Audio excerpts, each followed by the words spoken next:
Welcome to WrestleRecap. I am Dylan Graves, joined by John Sutton, bringing you the Raw recap.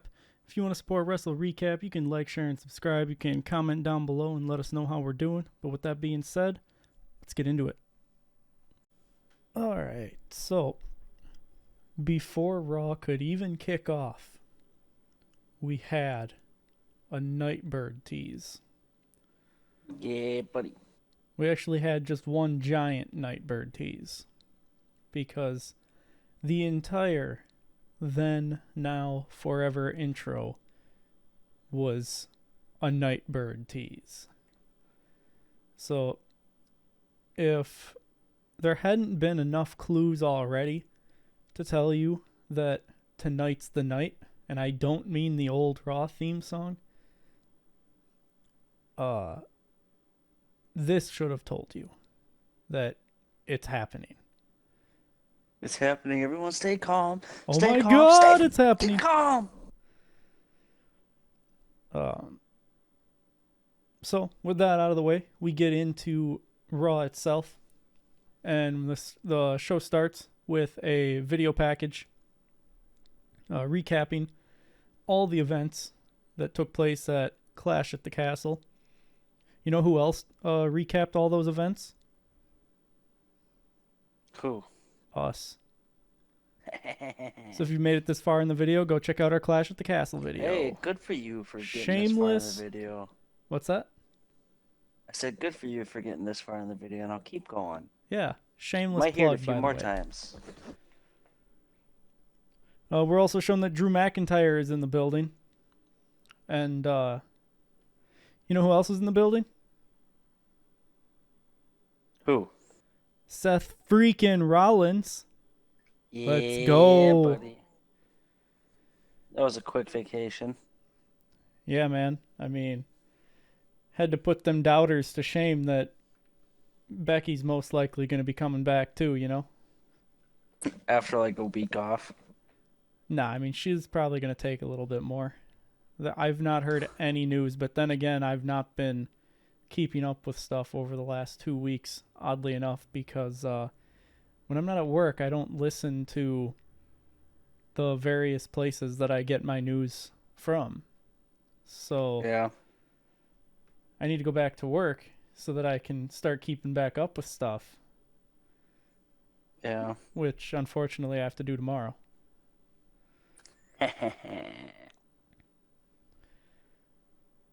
The fans sing his song, of course, and they chant "Welcome back." Seth welcomes everyone back to Monday Night Rollins. And he says that he's in this business to be the very best ever, and he can't do that without getting back the title that he made, the World Heavyweight Championship. He talks about going after Money in the Bank to get back in the title picture, as that's seemingly the easiest way to get back to the front of the line. But the former Senior Money in the Bank and current El Campeon, Damian Priest, interrupts him. Priest comes down to the ring, and he says that he's not being sarcastic and that he wanted to be the first one to come out and welcome Seth back. Priest says that he wanted to cash in on Rollins, but he also says that it's also no longer Monday Night Rollins. It's now the show where we all rise for El Campeon. I mean, why you lying, dude? It's Monday Night Rollins. Yeah. Seth says that they're a lot alike, that they both made their names in groups, Priest with the Judgment Day, and Seth with the greatest group of all time, The Shield. They both won Money in the Bank and cashed it in on the grandest stage of them all to leave a mark and win their first world titles. They both won their first world titles by cashing in Money in the Bank at WrestleMania. Words hard. Very hard. Kind Can't English. Seth says that there's one thing that separates them, though, and that's that at some point he grew a set. Ouch. Seth said that he realized that if he wanted the legacy of the best, he had to stand on his own 2 feet. And he asks Priest what he wants his legacy to be. One of the greatest of all time, or just another footnote in the Judgment Day. Priest says he's going to have to prove his legacy at Money in the Bank, and he offers Seth a world title match. Seth acknowledges that it's most likely just a trap, and that his boys are going to come out to jump him, but Priest says that they don't even know he's out there. And I mean, I guess R-Truth did take his TV back, so... Thank God. Seth says that if it's as simple as that, then he accepts. And that as long as he's around, it will always be Monday Night Rollins. So if he goes to SmackDown, would that make it Friday Night Rollins?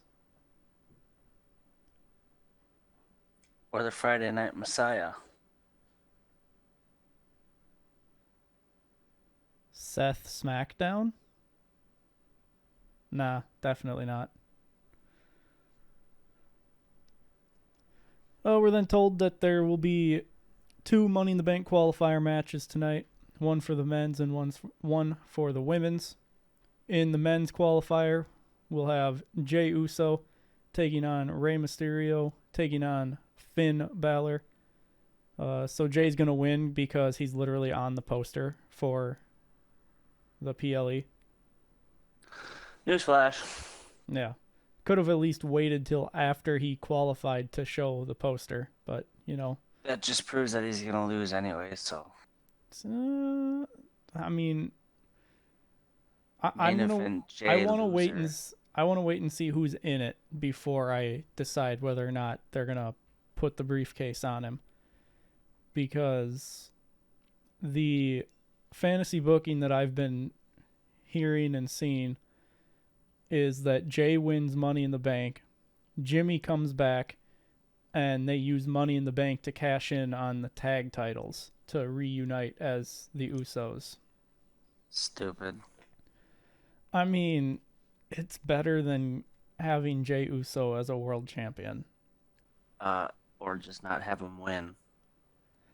I mean, yeah, but I feel like they want to push him still as a solo star. So I think they would give him the win. But as I said, I need to see who else is in this match. I would love to see Finn Balor get in this match and win it. They typically do a last chance qualifier for all the people that have been eliminated already. So I still There's one big battle royale kind of deal. Yeah. So I still see a route in which Finn Balor makes it into this match.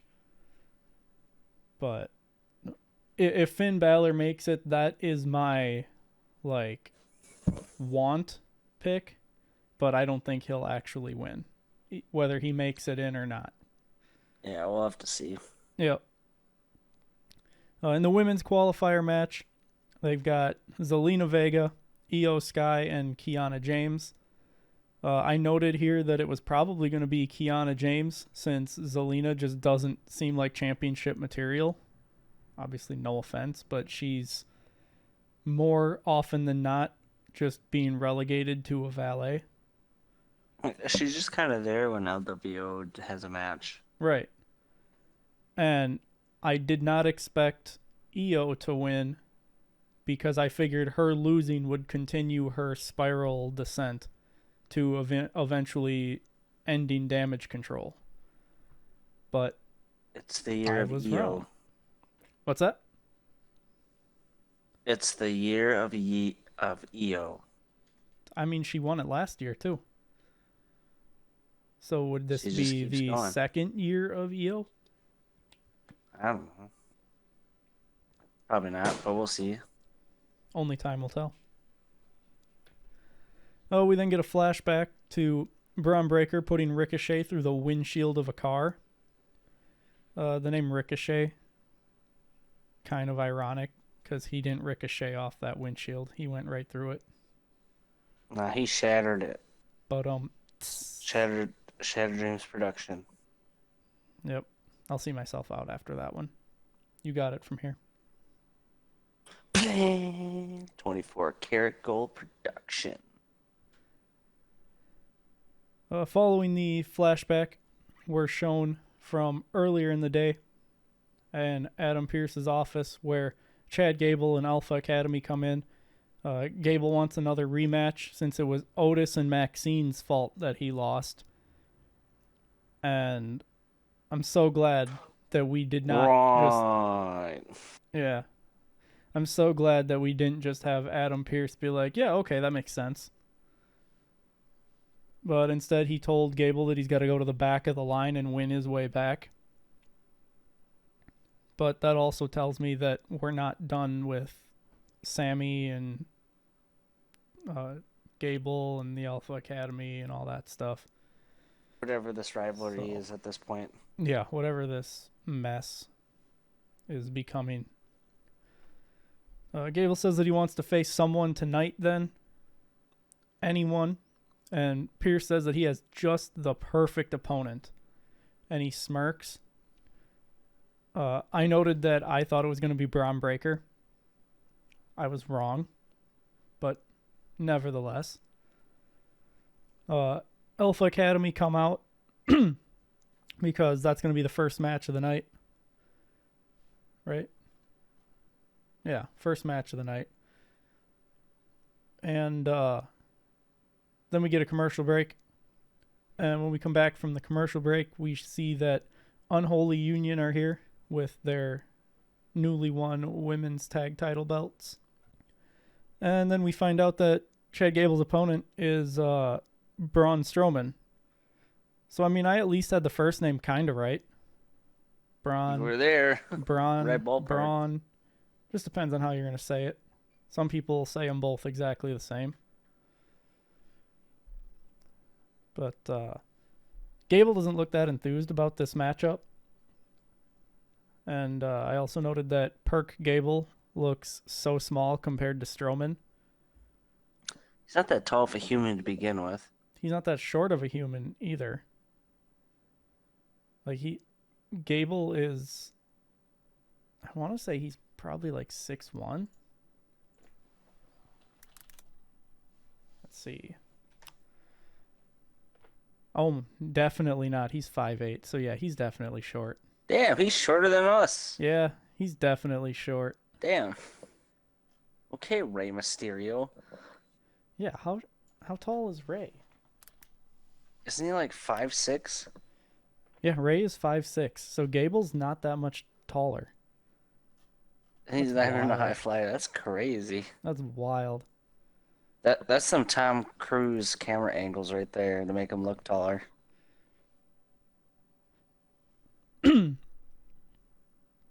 So when the match gets underway, Gable tries to overpower Strowman with some German suplexes, but it doesn't work for him. Strowman tells Alpha Academy that they don't need to deal with Gable and that he's just a bully. Strowman gets Gable up on the top turnbuckle and starts yelling at him that he doesn't like bullies. Gable turns this into an armbar, and while he's doing this, he's yelling at Alpha Academy, and when he lets go, he tells them that that's how it's done, idiots. God, what a guy. What a friend. Yep, what a coach. We then head into a commercial break, and when we come back, Braun Strowman is taking control, and the crowd chants, "One big SOB." Braun is just throwing Gable around the ring, but Gable eventually rolls out, and Strowman goes for the Strowman Express, but Gable shoves Tozawa into Strowman as a shield. So Strowman just throws Tozawa at Gable, and this sends Gable back into the ring.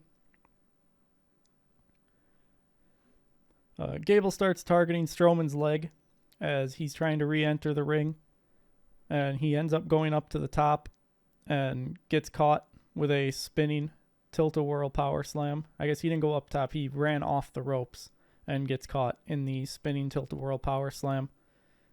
giving Braun Strowman the victory. Very abrupt end. And That's not about the match. well, yeah. But a very abrupt end to the match. And it also kind of buries Chad Gable a little bit. For no real reason. Well, I might have a reason later, but we get to it when we get to it. Following the loss, Gable calls Otis, Maxine, and Akira Tozawa into the ring. And he goes after Tozawa first, grabbing him by the ear. But Maxine, who's got a boot and a crutch now because of Gable, steps between them. Not only does she have a boot, she's got a booty. Tee-hee-hee. Get out. No. Okay. Gable takes her crutch and throws it out of the ring and tells her to get out of his ring. Akira... You would love to watch her walk out, huh? Probably. He is a sick freak. Akira and Otis try to help her, but Gable grabs Akira and slaps him. This is finally the straw that broke the camel's back, because Otis has finally had enough, and he pushes Gable down. Gable just cowers in the corner. Otis ends up not doing any more to him, and he just leaves with Maxine and Tozawa as Gable yells to the crowd, telling them repeatedly that they're a family. Not sure they are, dude. That won't bode well for him later, I think. Yeah, probably not. I mean, I think Gable's going to do just fine. I think he's going to find a new family, and I'm not talking about the Wyatt family. Well, I'm thinking he's going to find a couple brothers and be sitting just fine. Following this, we get the Padistrator segment covering the Liv Morgan and Judgment Day situations from last week.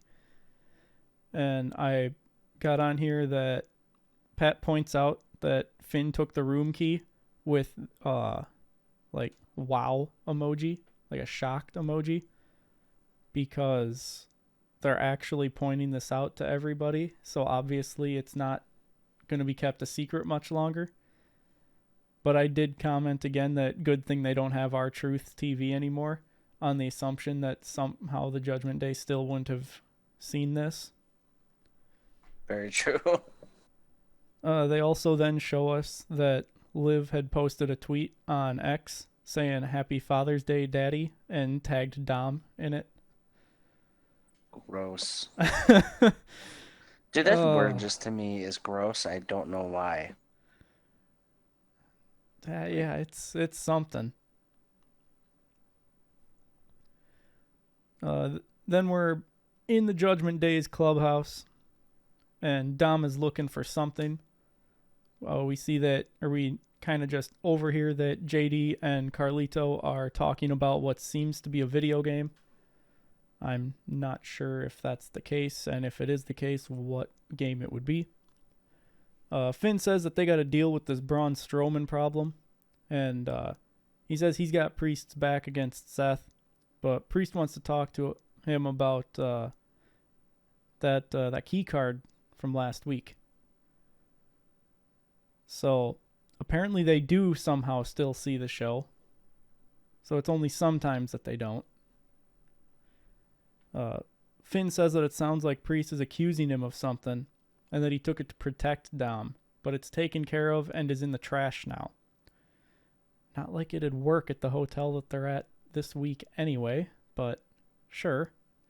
Yeah, thank God that they can't get back to the hotel that they were at the other week. Yeah. Phew. Like, even, I think it was Pat McAfee even made a comment about, good thing that Finn got rid of it, and it's like, so we're all just supposed to assume that they're in the same hotel that they were in a completely different city last week? That's Bro, what you're trying to tell us? If I was staying in that hotel and Finn broke in, I'd have been like, what the fuck are you doing? She's gone. Get out of my room. I'm trying to sleep. MFer. Priest says that Finn has been acting weird lately and acknowledges that he's got a shot at Money in the Bank qualifier tonight.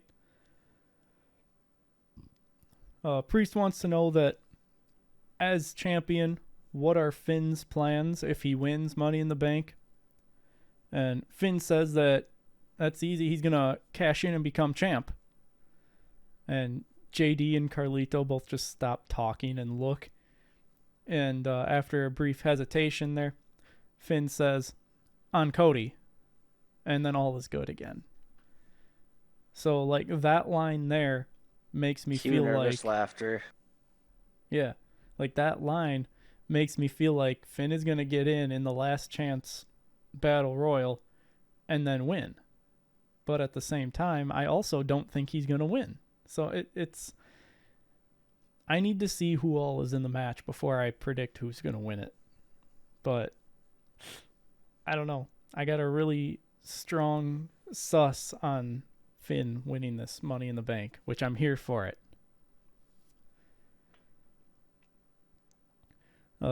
Just to lose. Shut up. Shut up. They finally acknowledge that Dom has been looking for something this whole time and ask him what he's looking for. And he says that he can't find his purple cow vest. And Carlito jokes that he probably left it in Liv's hotel room last week. Oh, I loved that. That's cool. That's cool. And JD, like, just smacks him in the gut and says that that's not helping anybody right now. Priest asks Finn if he's talked to Rhea. So, like, after... I missed a part here. They tell Carlito that he should be getting ready for a match. And he's like, yeah, come on, guys, let's go. And walks out talking to JD and Dom. And they just kind of look at each other. And I think JD makes the comment that he's getting too comfortable around there. But then after they're gone, Priest asks Finn if he's talked to Rhea. And Finn says no, he's staying far away. We then see that Io Sky comes out for the women's Money in the Bank qualifier match as we head into a commercial break. When we come back, they still give Zelina and Kiana James full entrances. I would have expected probably Zelina to have been skipped in her entrance.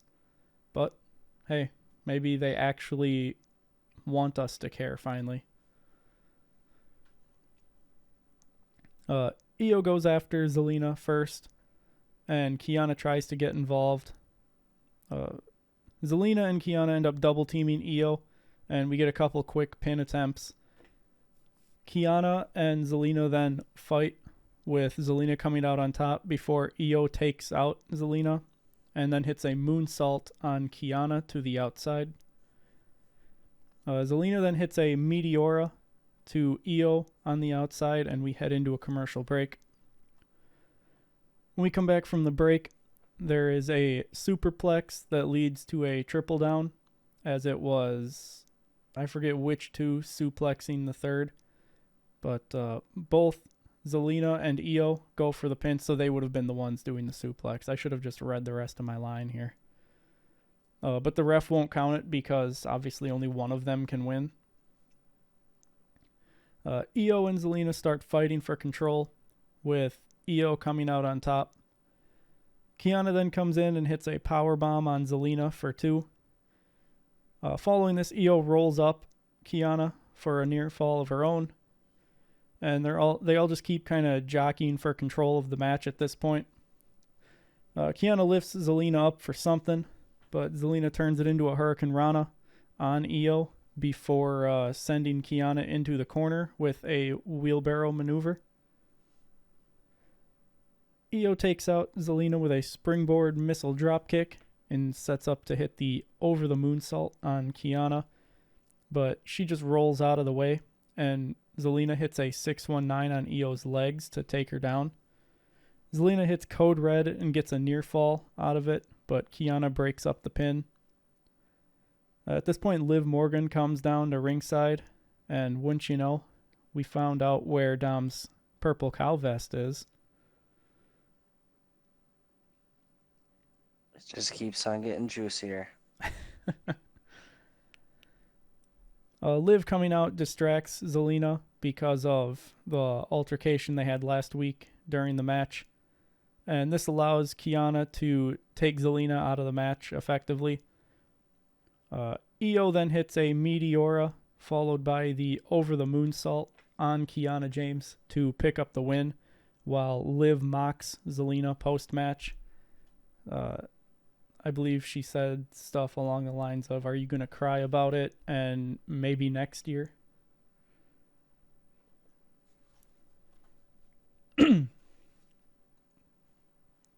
Overall, it wasn't a half bad match. I don't know what they're going to do with Zelina now. I mean, they pitched she's going to do something, but I don't know what. I mean, it seems like she's going to feud with Liv. So they're going to have a match at Money in the Bank? I mean, maybe. It does seem like that's the route that they're going. She's going to turn into main event Jey Uso and lose all the big matches, huh? Possibly. I got a feeling that's what's going to happen. Either way, I would have put this match on first for two reasons. One, because if we're going to put the men's qualifier as the main event, the women's should not be relegated to the second match, which is one of the worst spots on the card. And especially seeing as the first match was Gable and Braun, which was basically just a relative squash match for Braun Strowman. I'd feel like it shouldn't have gone first. You probably view this as the first official match. They just had the other one as a storytell kind of quick little spot. Yeah, but it was a match. It was still a match. I know, but I still think they thought this match would be better anyways.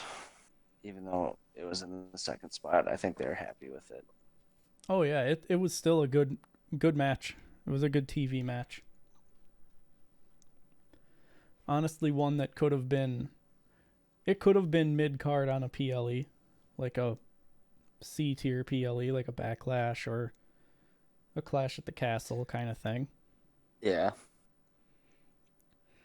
We then get a flashback to Braun Breaker's match with Ilya and him murking Ricochet afterwards.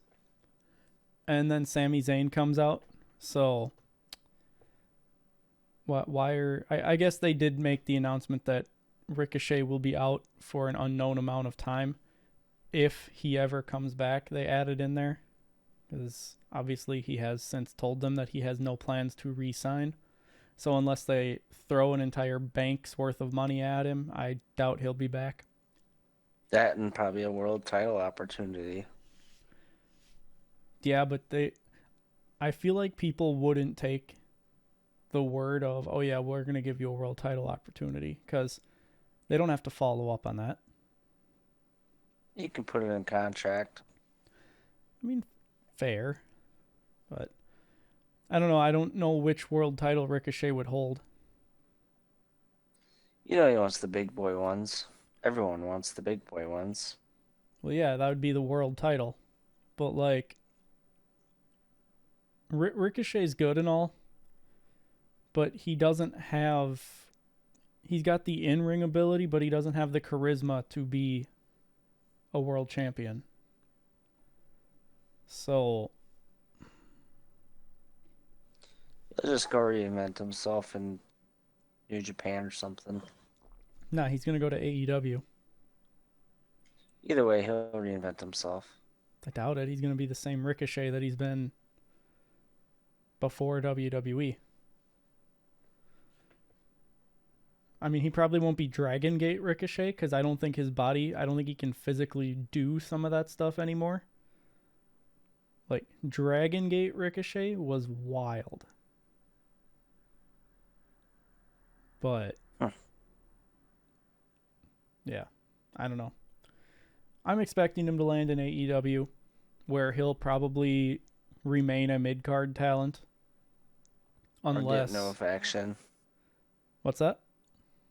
Or get into a faction. Well, I would imagine that if he ends, like, in the probability that he ends up in AEW, he will most likely end up getting a world title rivalry match with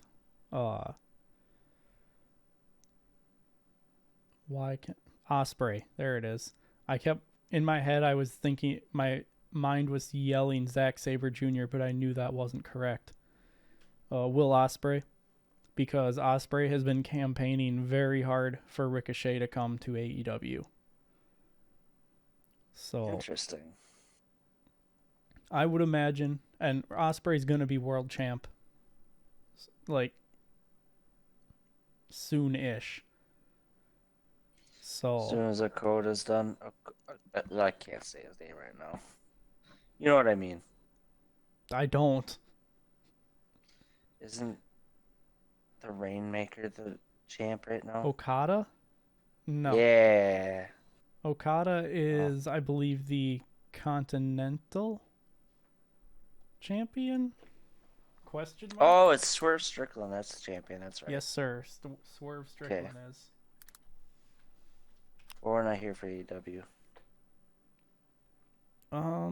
Yeah, but now I'm curious of which title. Yeah, he's the Okada is the Continental champion. Okay. Little Kazu.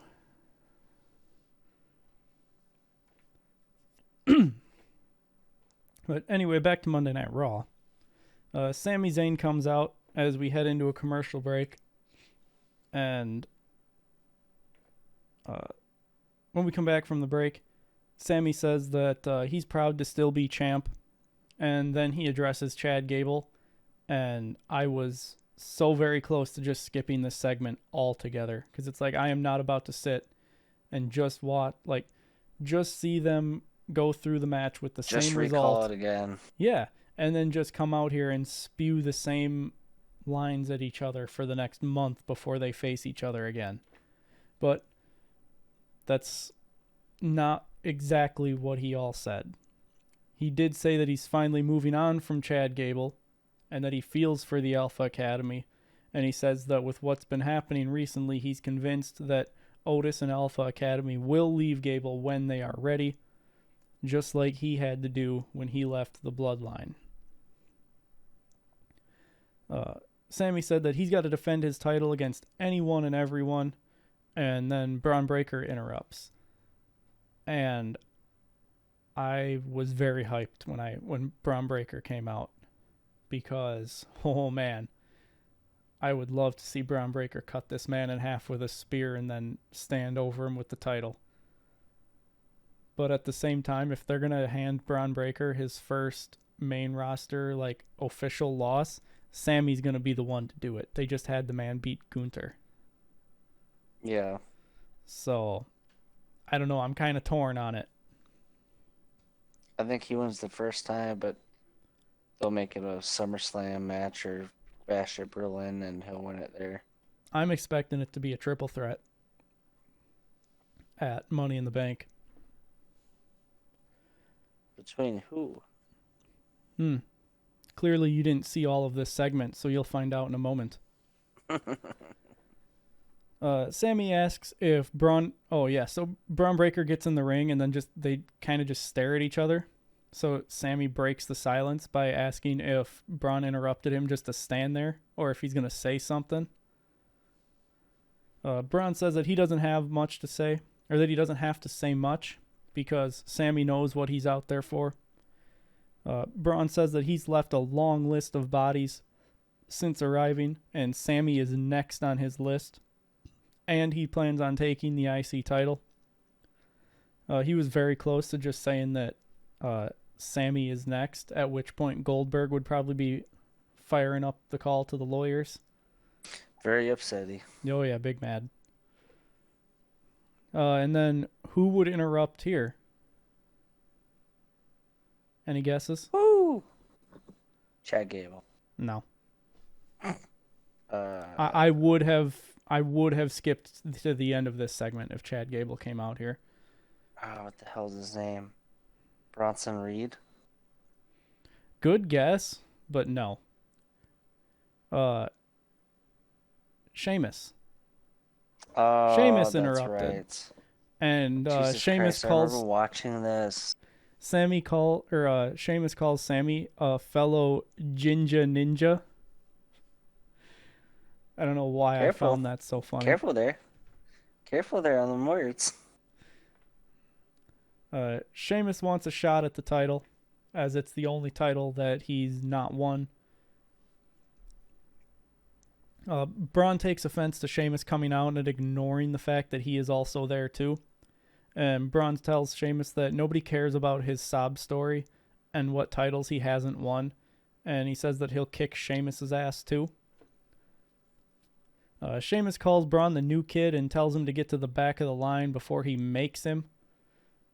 And then we get a comedic shot of Sammy like just kind of popping in between the two of them.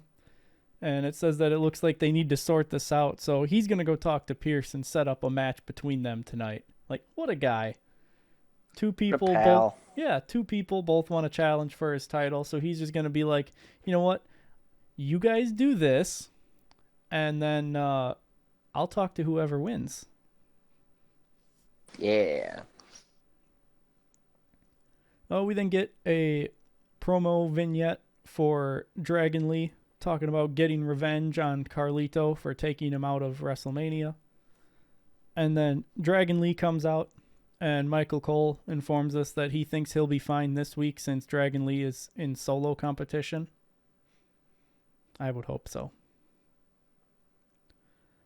We then get a commercial break. And when we come back from the break, we get a flashback to the Unholy Union winning the women's tag team titles at Clash at the Castle. And then Jackie Redmond interviews Unholy Union. Ella calls it a dream come true, winning in front of their friends and family. And Isla says that they'll beat everyone to defend their titles. Shayna and Zoe then interrupt and remind them that they had beaten them last week. Shayna includes... But not when it mattered. Correct. But it's still a win over the champions. Shayna includes that Jade also appeared to be tapping out, but the ref missed it. And says that Unholy Union are just keeping the titles warm for them because after Money in the Bank, they'll be coming for them. So I'm assuming that means that Shayna and or Zoe are in qualifier matches that just haven't been announced yet. And there will be no tag match at MITB. Correct. I'm guessing that there's not going to be a tag match at Money in the Bank. Maybe there will be a men's tag title match on a PLE for the first time since Mania. Yeah. What a wild idea. Jesus. Instead of just defending them on every other episode of the weekly show. Yeah, against the Huskies and people like that, you know? Yeah.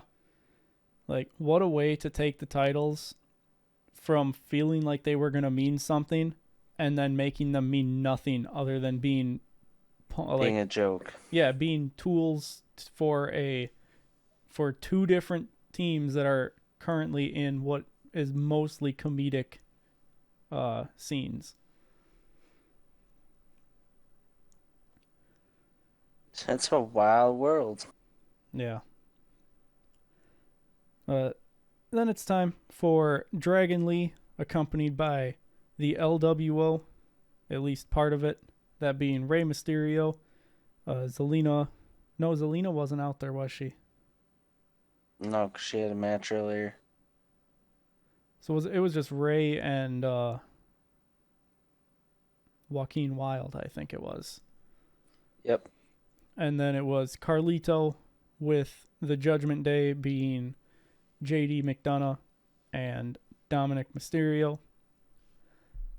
Dragon Lee starts fast and takes control.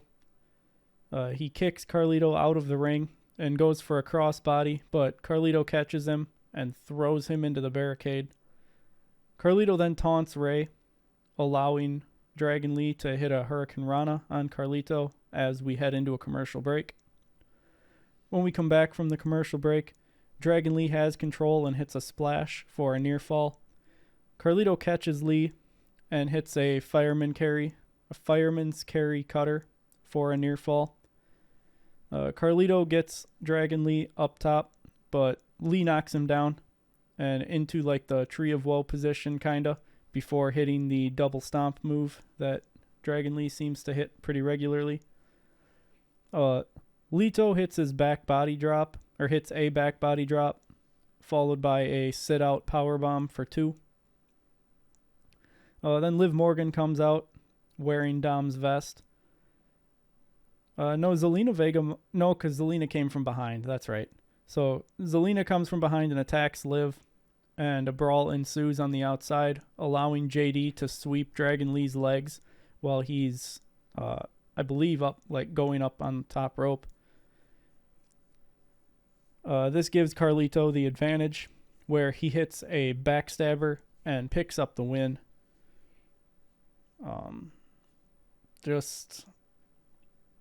It's two different stories being intertwined together.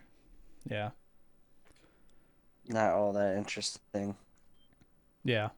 I mean, this was that span I was talking about yesterday, where there was like four or five commercial breaks in a 20-minute span. Like, it was ridiculous. Gotta get them commercials in. Yeah. Following the match, we get a flashback to CM Punk screwing Drew McIntyre out of the championship at Clash at the Castle. And then we get a scene where we find out how CM Punk got a ref shirt to begin with. And then we're told that Drew is coming out to address the situation next. And they just kind of like show on Drew walking somewhere backstage. And we get another Nightbird tease. And then we go into another commercial break. When we come back from the break, we are backstage with Alpha Academy. Gable comes in and starts to berate them, but Otis is packing and he says that they're leaving. After they leave, Gable says that that's fine because they're expelled anyway. And he says that he's going to go on to win, or he's going to win Money in the Bank. So, again, someone saying that they're going to win when they haven't even had a qualifier match announced yet. Yep. Drew McIntyre comes out, and the crowd chants CM Punk. Drew just kind of paces back and forth a little bit, and every time he tries to talk, he like pulls the mic back down. And finally, he just real nonchalantly says that he can't do this anymore, and he quits. Such a Batista move. Nah, Batista was like irate, screaming in a wheelchair, and the crowd was just booing him out of the building. So he basically was like, since you guys are going to treat me like this, I quit. Drew is just like at the mental breaking point because CM Punk keeps getting away with everything. Like, they even show us at some point Drew McIntyre's post-match reaction where he's like, he grabs a ref and throws him around, or an official or something. Yeah, I remember seeing that. And they tell us that Drew McIntyre got fined for this. And Pat McAfee is like, Drew got fined? What about CM Punk? Like, the man who just came out and pretended to be a ref. But as Drew is walking up the ramp, Adam Pearce comes out from the back and is like trying to talk to him and whatnot. And I also added here that it's too bad that The Rock had to spoil the fact that Drew already re-signed with the company. Because that one little Instagram post that The Rock had to do for some likes basically ruined destroyed any real believable storyline that they could have done here with Drew quitting. Yep. Maybe he'll go to Broken Dreams now. I mean, I'm guessing that he's gonna go pop back down to TNA for a little bit. No, he'll be back here. I don't know. We'll see. Not everyone can go back to TNA. Why not? Because that's not how it works. Why not? That's not how it worked before. But now there's a working relationship there. So everybody can go back to TNA. They won't do that. They'll send AJ down at least, and then keep Drew up here. He's got a. I mentioned before that AJ could go to TNA, win the world title, and bring that back to the main roster. But the more I think about it, that sounds like what Drew McIntyre is about to do, more than AJ Styles. He's got a working feud with CM Punk that they're not going to just drop so he can go to TNA. I mean, who says that it doesn't end up carrying over to TNA? I doubt it, but we'll see. Yeah, I don't know. I'm intrigued to see where they go from here. With both Drew McIntyre and AJ Styles. But, you know something that I'm not intrigued about? What? The commercial break that came again Another immediately after goddamn this. Commercial break. Yeah. When we came back from the commercial break, you want to know what they showed us? Another commercial break. No, the flashback to what happened immediately before the commercial break. Yes. And then we see that during the break, they've got Triple H also talking to Drew, and like Triple H pushes the camera out of the way, like they're trying to make it serious. And The Rock ruined all of this, didn't he? And Adam Pearce is still there and whatnot, and Drew just says that he's serious, and he takes off, and Pearce tells Triple H that he'll go talk to him and chases after. Following this, it's time for Damage Control, being represented by Dakota Kai and Kairi Sane. Asuka still out, recovering from injury. They'll be taking on Caden Carter and Katana Chance, who are taking a break from the nightclub, apparently. Carter and Chance don't get an entrance. They're already out in the ring. Damage Control goes right after him at the ring of the bell and take control. Chance tries to fight back into it, and she does manage to do so, and they take control. Carter and Chance hit a double team splash on the outside. Kairi Sane hits the insane elbow on Caden Carter for a near fall, but Katana Chance makes the save. Lyra Valkyria comes out to be in Chance and Carter's corner, and this just completely distracts Dakota Kai, which allows Chance and Carter to pick up the win after hitting the after party.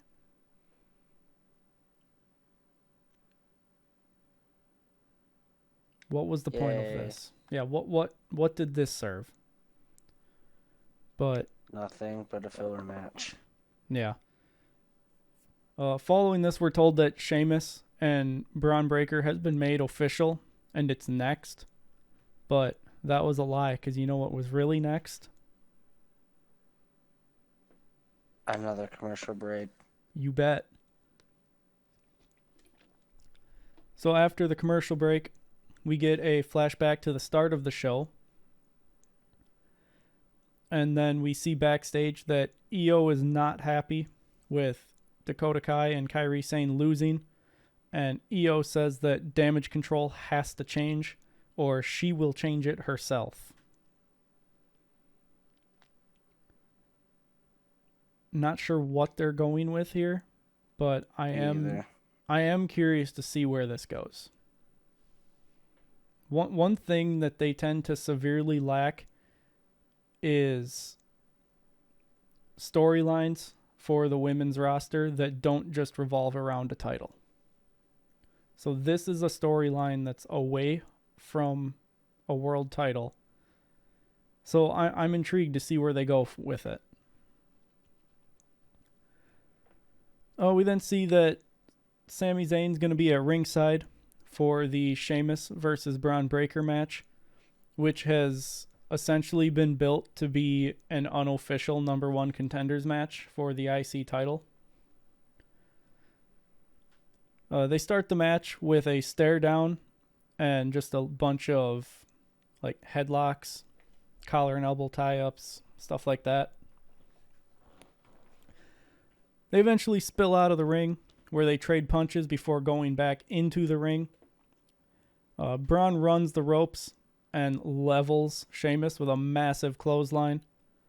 Sheamus catches Braun with an Irish curse backbreaker and then hits him with a rolling senton.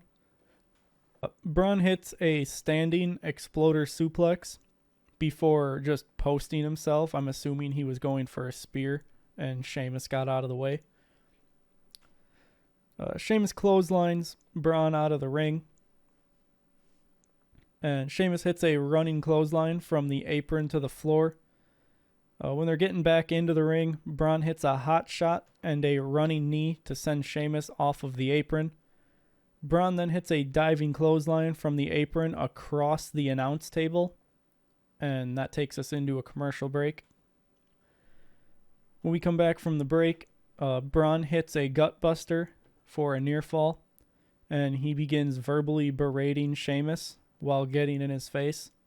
But this just causes Sheamus to hulk up and hit his comeback moves before hitting a side slam for 2. Sheamus goes up top and Braun goes up for the Frankensteiner, but he slips on the top rope and they both just kind of tumble down. So they're forced to just kind of roll with it. And I think that I think Sheamus kind of took this next sequence into his own hands, seeing as the Frankensteiner didn't go as planned, because it looked like they were trying to communicate a little bit, because Braun started to go for one thing and then Sheamus started doing something and Braun just went along with it. So I definitely think that following the botch there, Braun was going to play it off and go for whatever was supposed to happen next, but seeing as they both just basically fell, it made more sense to at least do something to set up what was coming next rather than just treat it like it actually got full effect. Yeah. Sheamus ends up hitting a white noise for 2 before Braun just explodes out of the corner with a clothesline and sets up for the spear, but he catches a knee from Sheamus, who then gets a near fall. Sheamus hits 10 beats of the Bowren and sets up for the Brogue kick, but Ludwig Kaiser comes out and attacks Sheamus, which forces a disqualification. Sheamus takes out Kaiser and then catches a spear from Braun Breaker. Officials then flood the ringside area to get Braun out of there before he puts another person in the hospital. Since the officials only seemed to care about Braun Breaker and not about the fact that Kaiser was also out there, he goes back to attacking Sheamus, and he sets up to go for his running drop kick against the stairs, but Braun Breaker has a move that's got similar setup to this, so he runs around the other side of the ring and just cuts Ludwig Kaiser in half with a spear. And I commented in my notes here that it serves officials right for not getting Kaiser out too. Then Sami and Braun Breaker try to brawl, but officials are back and in more numbers, and they manage to keep them apart for the most part. Finally, it wasn't a squash match for him either. Yeah, it was aside from, botching the Frankensteiner like that, it was a good match. And Oh yeah. it was another match that it's like, this could have been for a world title on a PLE. And we're getting it for free on Monday night. Oh yeah. Or for me, Wednesday afternoon. We then see that Dom is still in the back looking for his vest. And he finds his vest, but Liv is still wearing it. So Liv says that he can only have it back if he takes it off of her himself. So he starts like real slowly trying to take it off of her. And of course, that would be when Damian Priest comes around the corner and sees it. Priest tells Dom to get his stuff and get back to the clubhouse. And he then tells, after Dom has gotten his vest and takes off, Priest tells Liv to leave Dom alone and that he wants nothing to do with her. To which Liv responds saying that she thinks that Dom wants everything to do with her. And then she walks away. Priest makes the comment that she's loca. And then we head into a commercial break. Very crazy. Mm-hmm. When we come back from the commercial break, Karrion Kross addresses the New Day, specifically calling out Kofi Kingston, because he says that he'll challenge either one of them next week one-on-one with no one at ringside. We then see that the New Day is responding, and I noted that the graphic for them says Kofi Kingston with Xavier Woods. Are we really about to witness the breakup of probably the longest running tag team in WWE history? I told you. I'm not here for it. I don't want this. This is not what I signed up for. I also don't like it because of Karrion Kross and his clown posse. Boring. But Woods starts talking, and Kofi cuts him off. And Kofi gets done, and then Woods starts talking again, but Kofi cuts him off again to accept Karrion Kross's challenge. And we then get a flashback to before the commercial break, and we're told that CM Punk will be in Chicago on Friday Night SmackDown for one night only. Cheap pop. Oh, for sure. It's absolutely just to get a cheap pop. We're then also given the qualifier matches that are set for next week. Probably should have done these sooner since people were talking about them without us knowing about them. But next week we'll have, for the men's side, Braun Strowman, Chad Gable, and Bronson Reed in a triple threat match. And Lyra Valkyria, Shayna Baszler, and Kairi Sane also in a triple threat match for the women's side. I really hate trying to take notes on these multi-person matches because stuff just moves way too fast. I pause far more for these matches even than promos because stuff happens so quickly. Everyone's got to get a spot in, and they probably only have a certain allotted of time, so. Yeah, especially the women. They usually only get a couple minutes. Yeah. Following these announcements, Jey Uso cuts a promo before coming out through the crowd while Pat McAfee splooges himself, per usual. Wasn't Michael Cole also yeeting? I believe so, yes. I believe Michael Cole has started to yeet with Pat McAfee. We then head into a commercial break, and when we come back, it's time for the main event of the evening, at least in terms of matches. That being the men's Money in the Bank qualifier, which sees Jey Uso, Finn Balor, and Rey Mysterio in a triple threat. I noted that while Rey is entering, we're told that Drew McIntyre has deactivated all of his social media accounts. As soon as the bell rings, Finn rolls out of the ring and basically just tells Rey and Jey to go at it, which they briefly like slap hands, like shake hands kind of thing, and then start with Balor just lurking at ringside. Finn finally like starts trying to do stuff, but just keeps getting kicked away every single time. But he finally does get some offense in and ends up taking them both down. Ray hits a diving crossbody onto Finn as we head into the commercial break. When we come back from the break, Finn is in control, and he hits a basement dropkick on Ray for 2. Jay takes flight, and he takes the fight to Finn to take control. Ray hits a seated senton and a springboard crossbody on Finn for a near fall. He then hits a crucifix pin on Jay for a near fall. Finn then rolls Ray up for a near fall. A lot of quick pin attempts in succession there. Ray gets Balor set up for the 619, but Balor hits him with a clothesline. Jay gets back in, and Finn hits him with a Pele kick as we head into the commercial break. When we come back from the break, Finn knocks Jay off of the top rope and sets up for the coup de grace, but Ray trips him up and hits a Hurricane Rana on Finn. Jay then hits a spear on Ray for 2. Jay goes up for the Uso splash, but Finn knocked him down, and then Ray hits a 619 to Finn's gut while he's... I can't even remember what he was attempting to do.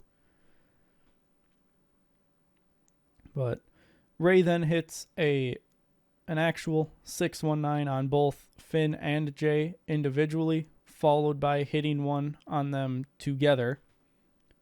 But when Ray goes up for the splash, his deadbeat son stops him, and Ray takes Dom out, teaching the kid a lesson.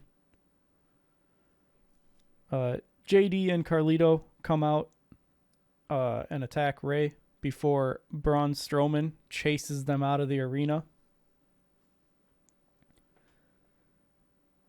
Jay hits a super kick on Finn for 2 and goes for the spear but catches a kick and a sling blade. Ray tries to hit Finn with a springboard move, but Balor catches him and uses Ray as a weapon before driving him into the turnbuckle and slamming him to the mat. Finn hits the coup de grace on Ray and goes for the pin, but while he's got Ray pinned, Jay hits the Uso splash on Finn to pick up the victory. And Jay then celebrates in the crowd until his music is abruptly cut out along with the lights, because it is time for the Wyatt Sick6 to debut. Yes. So the Wyatt Sick6 debut, and they attacked everyone in Gorilla, as well as Braun Strowman, who I did find after watching it with a better quality picture. Braun was back in Gorilla, propped up against one of the production crates. So in that short time, he chased JD, Carlito, and Dom out from ringside and then had to immediately run to get in his position for this scene. Yep. We also see that they've got a bloody Chad Gable propped up. Other things that I noted is that Eric Rowan has his hammer from the Bludgeon Brothers days, and it's got a handkerchief wrapped around it to pay tribute to the late Luke Harper / Brody Lee as well. Yeah, I saw that too. I also noted that the last segment must have been given TV-14 permission by USA Network, because not only did they have blood, but when the crowd was chanting "Holy shit," they didn't deafen it. Whereas any other time we would have just had the audio muted for like 30 seconds. They knew that they were going to get this kind of reaction. It didn't So, really matter. I mean, I was glad that we didn't have the holy, holy, holy, because it just sucks. It really Yeah. sucks. It's even worse when we get holy and then they just mute it until the crowd finally stops. And that wouldn't have ever happened. Right. But I also noted that I got goosebumps when watching that. Nothing but goosebumps. I will say I think their first feud might be with Chad Gable because in one of their things it said the hell. It was something about you stop saying thank you. I was like, oh Hmm. shit. Maybe. I didn't see. I have not cared enough to go down all of these rabbit holes. Oh, it said we tried to warn you, but you stopped saying thank you or something like that. Hmm. And Interesting. it's all about I think it's has to do with like it's like a family aspect now. Like you betrayed your family and blah blah blah. Yeah, I I don't know. mean, I might be just thinking about it, but I was I like, can see that. And I'd like to say Chad Gable will be the first one. I would imagine having them being shown to take out Braun Strowman right away is to make it so that people stop thinking that he's going to join them. Yeah. But yeah, the last thing I noted is that they're here, and they're also rumored to be showing up on SmackDown this week as well. That'd be dope. Yeah, because I mean, technically, they're not signed to any brand.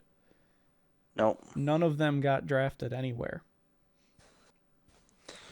And also, they're not treating it as though everyone knows the characters that they are, because Joe Gacy was on NXT Yep. as himself, and not, what is it, Huskus the pig? I can never remember Yeah. all the names. It was No, Huskus the pig, Mercy Husky the the pig. no, Mercy the it's Huskus. I'm I thought it was Husky after well, it's his named days as Husky. well. That's the purpose of Huskus. Uh, Wyatt Six, Mercy the Mercy the Buzzard, Buzzard, Huskus the Ramblin' pig. Rabbit. Yeah, so we got Bo Dallas is obviously Uncle Howdy. Eric Yep. Rowan is Ramblin' Rabbit. Dexter Loomis is Mercy the Buzzard. Joe Gacy is Huskus the Pig. And then Nikki Cross is Abby the Witch, which was the like character for Sister Abigail. Yep. And I will say that Dexter Loomis played Mercy the Buzzard out awesome when they went through his section. For sure. Sitting The there way he was cross-eyed, I just was like, sitting there. dude, Oh that made it man. creepy as hell. And I was like, dude, that is picture perfect. Yeah, I agree. When they walked through, the way that he was sitting and everything, it is like this is gonna be something. Like, Literally looked like a bird perched. yeah. But I'm curious to see how they go with this, because the supernatural and pro wrestling are a very hard thing to make work. I mean, the Undertaker's act got stale after so long, to the point that he had to start riding motorcycles. He started teleporting, bro. Well, I mean, there's that too. But like, the act itself in the heyday got stale to the point that he had to come out as a completely different character, and then only went back to the original Undertaker when it was a nostalgia act at that point. So, I mean, the whole horror and supernatural side of things has always been what's, as odd as it sounds, held Bray Wyatt back. I mean, sure, he's a two-time Universal Champion, but they were never that meaningful runs. He was No, and usually just a transitional champ. his next little tidbit was like him fighting his own demons. So I think that was his whole idea. But obviously they had an audible. Well, yeah. No one could have prepared them for this. No, but I think they'll do good by it.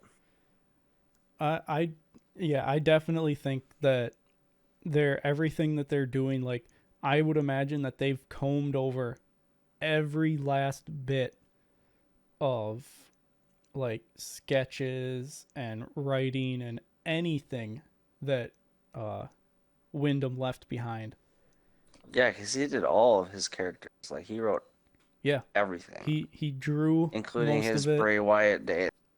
Yeah. Well, he kind of mixed. He had inspiration for the Bray Wyatt character from, I forget the name of another an older wrestler from back in the days of when his dad was wrestling. Yeah. But like, especially for the look. But I mean, Bray Wyatt brought the Wyatt family act to life. And now it's morphed into something amazing. Yeah.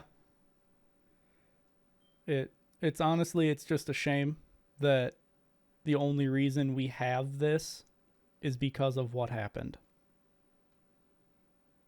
Yeah, but who knows? It could be something special that leaves a mark on I mean, it will, but might leave a huge mark on WWE forever. If nothing else, their debut alone has left a mark because of the manner that they debuted in. Yeah. That concludes the Raw recap. Once again, I've been Dylan Graives, joined by John Sutton. This has been WrestleRecap. If you want to support WrestleRecap, you can like, share, and subscribe. You can comment down below and let us know how we're doing. You can also click the video that's floating on your screen right now and check out another recap. But until next time, goodbye.